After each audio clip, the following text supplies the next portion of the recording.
আজ হচ্ছে বোনের বিয়ে। আর আমাদের মধ্যে সকাল থেকে সন্ধ্যা অবধি বিয়ের কনের বা বাড়ির লোকের কী কী নিয়ম থাকে সবটাই এই ভিডিওর মাধ্যমে শেয়ার করব। তো এখন আমরা যাচ্ছি সবাই মিলে পুজো দিতে। আর পুজো দিতে গিয়ে বরমশাই বিয়ের কনেকে তো ফেলেই দিল, সবটাই শেয়ার করব, তো ভিডিওটা দেখতে থাকো। গুড মর্নিং বন্ধুরা, তোমরা সবাই কেমন আছো? আশা করছি খুব ভালো আছো, আর আমিও খুব ভালো আছি। তো সকাল সকাল রেডি হয়ে চলে এসেছি তোমাদের সামনে। প্রথমের দিকে অন্য শাড়ি পরেছিলাম, তারপরে বড় মামাদের বাড়ি এসে দেখি সবাই হলুদ শাড়ি পরেছে, আর এই শাড়িটা দিয়েছে মামি। তো দিদি আর আমি বাড়ি গিয়ে আবার শাড়ি চেঞ্জ করে তারপরে আবার আসলাম। বাড়ি গিয়ে বলতে ছোটো মামাদের বাড়িতে শাড়ি চেঞ্জ করতে গিয়েছিলাম, ওখানেই আমরা রাত্রে ছিলাম। বড় মামাদের বাড়িতে অনেক আত্মীয় স্বজন, তো তাই আমরা ছোটো মামাদের বাড়িতেই ছিলাম রাত্রে। আর এখানে শুরু হয়ে গেছে নিয়ম। বাজনা মানে বিয়ের বাজনা আসতে সময় লাগবে 10টা বা 10:30, কিন্তু আমাদের অনেক নিয়ম আছে, তাই নিয়ম শুরু হয়ে গেল। আর এই নিয়মটা হচ্ছে ঘাটা পূজাপুজি। তোমরা তো দেখলেই বুনু যেই জায়গাটায় বসে আছে সেই জায়গাটা থেকে পড়ে যেতে চাইছিল। জানি না বোনের আজকে কী হয়েছে, সকাল থেকে যেন পড়ে যেতেই চাইছে। পুরো ব্লগটা দেখো তোমরা, তাহলে বুঝতে পারবে শেষ অবধি বরমশাই বিয়ের কনেকে ফেলেই দিয়েছিল। তার জন্য পুরো ব্লগটা দেখতে হবে। তো এখানে সব নিয়ম ভালোভাবে করে নিচ্ছে। আর এখানে চলছিল ছবি তোলা। দেখো সবাই একই রকমের শাড়ি পরেছে, খুব সুন্দর লাগছিল কিন্তু দেখতে সবাইকে। শাড়ির কালারগুলো একই রকম, আর প্রিন্টগুলো একটু আলাদা। আর এখানে সবাইকে তাল মিলিয়ে দেখো, ছোট্ট ভাগিনী আমার কি সুন্দর সেজেছে, হলুদ লাল পাড়ে শাড়ি পরেছে। আর ওইদিকে তো চলছে বুনুর নিয়ম। তো ঘাটা পূজা পুজি নিয়মটা কমপ্লিট হয়ে গেছে, আবার বাজনা আসবে, তারপরে আমরা যাব মন্দিরে পুজো দিতে আর জল সইতে।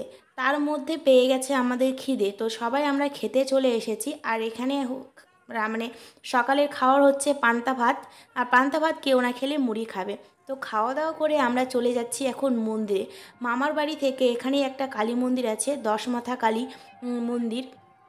তো সেখানে আমরা এখন যাচ্ছি পুজো দিতে। তো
এখানে তো সব দিদারা এসে খুব নাচ করছে, এখন লেগেছে নাতি জামাইয়ের পেছনে। এই দিদা এসে দুজনকে টানাটানি করলো, কিন্তু দুজনের মধ্যে কেউ যাবে না, দিদাদেরকেই বেশি করে নাচতে বলছে। আমি আবার চিৎকার করে বলছি, কেন দিদাদের সাথে একটু নাচো, দিদাদের সাথে সঙ্গী হও। তো না, কে কার কথা শোনে। আর এইদিকে দেখো দিদা তো হচ্ছে বুনুকে টানাটানি করছে যে চল নাচ করি একটু, কিন্তু না, বুনু কিছুতেই শুনছে না। কেননা বুনুদের মতো কেউ আর নাচ করছিল না, সবাই বয়স্ক মহিলারা নাচ করছিল, তাই বুনু লজ্জা পাচ্ছিল। আর এখানে কিউট ছোট বাচ্চা দেখো, দুটো বাচ্চা নতুন অতিথি এসেছে বাড়িতে, তো ভাবলাম ওদের একটু ভিডিও করি, স্মৃতি হয়ে থেকে যাবে, বড় হলে দেখতে পাবে। তো আমরা এই মন্দির থেকে যাব পাকুয়া। আমাদের এখানে এখান থেকে 3 কিলোমিটার দূরে আমাদের শ্যামাকালী মায়ের মন্দির আছে, তো সেখানেই যাব। আর 7-8টা টোটো মিলে যাচ্ছি বন্ধুরা, অনেক টোটো।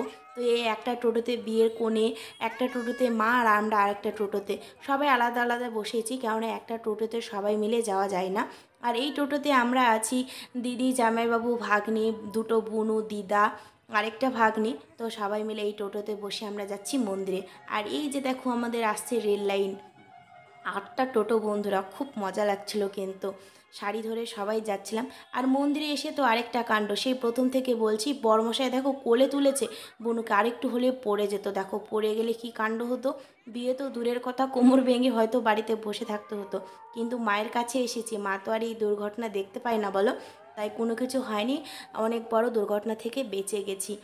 তো এখানে বুনুর শ্যামা মায়ের কাছে পুজো দেওয়া কমপ্লিট। তো এখন এখানে পাশেই একটা ভোলে বাবা আছে, তো সেখানে পুজো দিয়ে নেবে। তো চলো এখান থেকে বেরিয়ে যেতে হবে, অনেক দেরি হয়ে যাচ্ছে, বাড়িতেও আবার অনেক নিয়ম আছে অনেক। তোমাদের মধ্যেও কি এত কিছু নিয়ম হয় বন্ধুরা? অবশ্যই আমাকে কমেন্টে জানাবে। বুনু ভোলে বাবাকে পুজো করে এখানে কিছু ছবি তুলে নিচ্ছে। আর এখন আমরা মন্দির থেকে টোটোর দিকে আসছি, আর টোটোতে এসে দেখি আমাদের টোটোতে অন্যজন বসে গেছে। তো ওইভাবে বাড়ি গিয়েছি, বাড়ি থেকে এসে আবার আমরা চলে এসেছি পাকুয়াতে, কেননা রাত্রে তো আমাদেরকে সাজতে হবে, আর ফার্স্ট টাইম চুলে আমি গাজরা দেবো, তাই বেলি ফুলের গাজরা নিলাম এখান থেকে। তারপরে বাড়িতে এসে দেখি আরেকটা নিয়ম শুরু হয়ে গেছে। এই নিয়মটা হচ্ছে খাড় ভাঙা বা খাড় ছোঁয়া নিয়ম। তো এই নিয়মে অনেক কিছুই হয় বন্ধুরা। তো চলো একটু একটু করে তোমাদের সাথে শেয়ার করি। ওখানে চালন বাতি দিয়ে বুনুকে আগে পুজো করে নিল, তারপরে দেখো এখানে প্রদীপের সলতাগুলো আগুন ধরিয়ে দিয়ে কিভাবে হাত ঘুরিয়ে ঘুরিয়ে পুজো করছে। বুনুকে তো একটু করে ভয় পাচ্ছে, মানে যেহেতু আগুন নিয়ে ওই সব করছে, তাই ভয়ে ভয়ে ছিল। আর এখানে দেখো আরেকটা নিয়ম, মা আর হচ্ছে মামির চুল নিয়ে আর একজন তেল দিচ্ছে আর মাথার এই পার থেকে ওই পার করছে।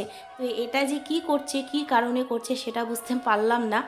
আর এই খাট ছোঁয়ার মধ্যেই কিন্তু এই নিয়মটা পড়ে, অনেক অনেক কয়েকটা নিয়ম, সব কিছুই তোমাদেরকে অল্প অল্প করে দেখালাম। এত কিছু নিয়ম হয় কিন্তু আমাদের মধ্যে।